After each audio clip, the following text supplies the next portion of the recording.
நீங்க எழுதிய புத்தகங்கள்ல உங்களுக்கு ரொம்ப பிடித்த புத்தகம்னு எத சொல்லலாம்? எனக்கு வந்து "வண்ணத்து பூச்சியும் சில மார்புகளும்னு" ஒரு தொகுப்பு உண்டு. அது ரொம்ப பிடிக்கும். ம். நம்ம வந்து பெண் உடல் சம்பந்தமா நிறைய டாபூஸ் வச்சிருக்கோம். ஆணும், பெண்ணும் சேர்ந்து சிறு வயதிலேருந்தே பள்ளிக்கூடங்கள்ல உட்காரக்கூடாதுன்னு வந்து சொல்றோம்.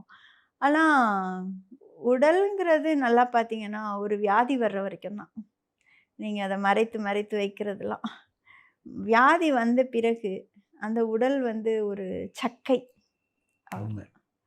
வியாதி வந்துருச்சுன்னா, உங்களுக்கு அந்த பிரக்ஞையே இருக்காது. என் உடல வந்து இன்னொருத்தர் பார்க்குறாங்க, மருத்துவர் பார்ப்பாங்க, உங்களுக்கு உதவி செய்றவங்க பார்ப்பாங்க.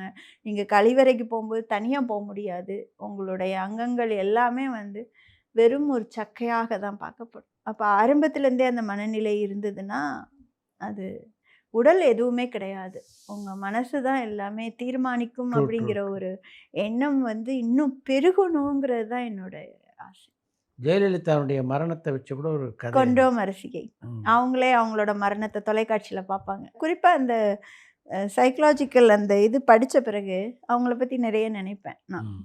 அவங்க வந்து டஃப் லேடி அப்படிங்கிற மாரி வெளிய காட்டிக்கிறாங்க. ம். ஆனா உள்ளுக்குள்ள அவங்களுக்கு நெறைய இளகினத்தன்மை, அன்பை தேடும் மனம்லாம் இருந்த மாதிரி எனக்கு தோணுது. ம்.